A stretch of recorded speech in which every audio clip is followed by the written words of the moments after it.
Hello everyone! As an art historian, I'm often asked by my friends and family if I would accompany them to art galleries and museums and exhibitions of all kinds. And of course, I love it. And often I won't shut up. I'm a real pleasure to have around sometimes. Anyway, I've often noticed that my friends don't actually feel very comfortable in a museum. They feel a bit intimidated, or they just feel tired, or don't understand what's going on. So here you go, an art historian's tips on going to museums and galleries, just for you.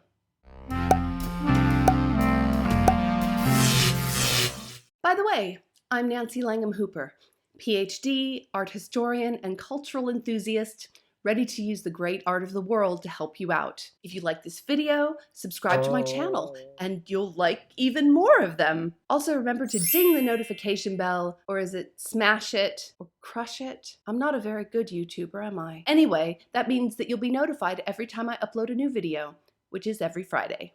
By the way, during this video, I'm going to entertain you with B-roll from my latest adventure, She-Oak and Sunlight, Australian Impressionism at the National Gallery of Victoria. And if you're in the area, I highly recommend it.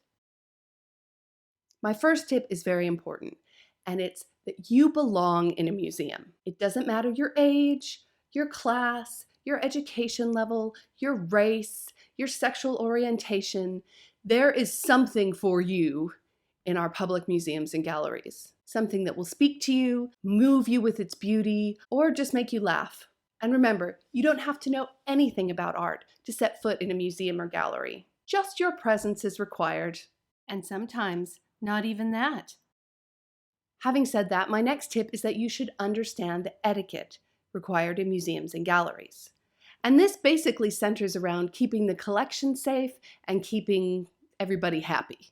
The first thing is, you probably can't haul large bags, and definitely not backpacks, into the galleries because you will definitely knock something over. For museums, backpacks are like big flashing neon lights that say, "Insurance claim!" Use the coat check and explore unhindered.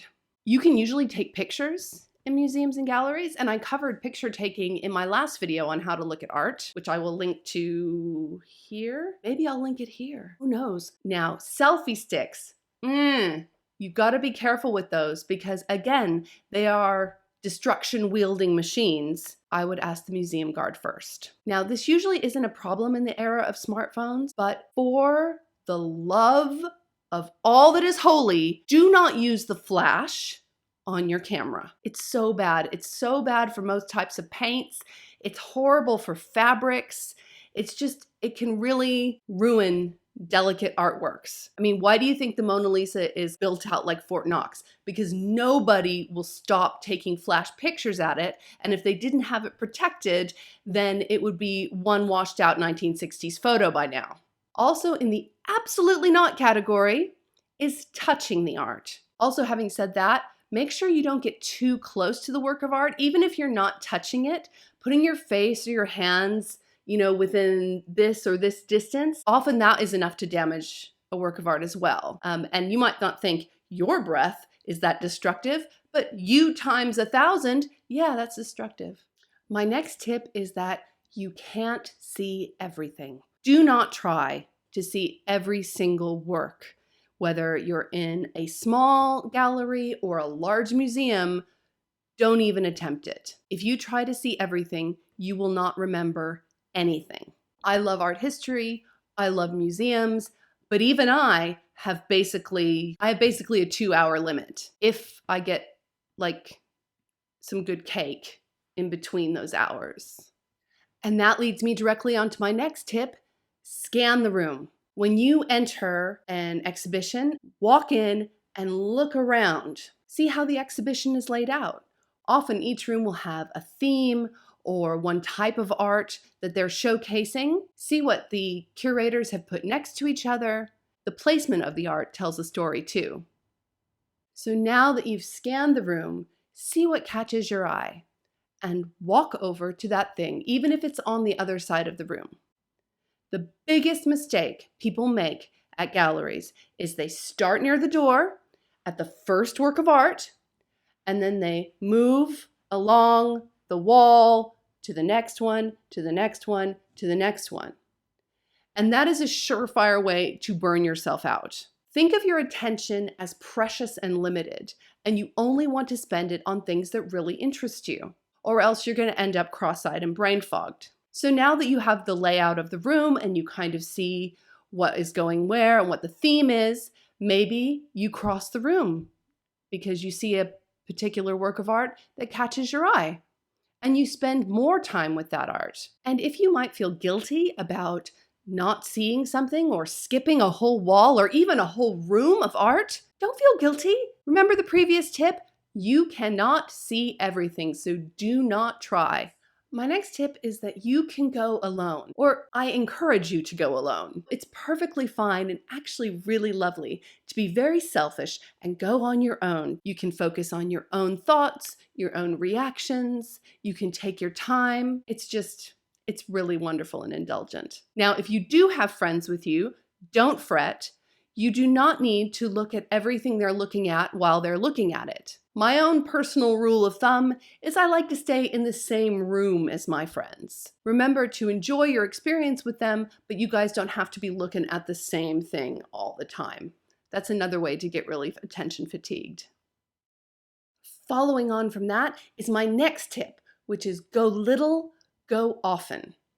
One of the reasons that we feel a compulsion to start at the door and look at every single thing is that we paid money for it. If we have spent good money, so we want to have the experience of the museum, and we will see absolutely everything in this exhibition. But as we've already discussed, that approach means that you will see everything and remember nothing.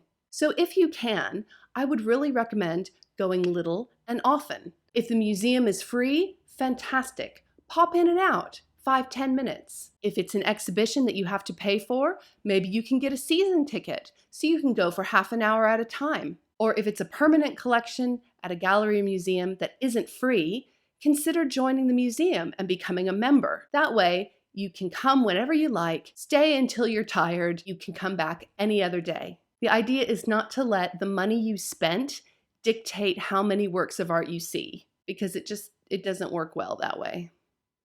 And my final tip is avoid crowds if you can. Maybe it's just me, but I hate trying to look at and connect with a work of art while surrounded by 20 other people jostling to try and do the same. It's just so distracting.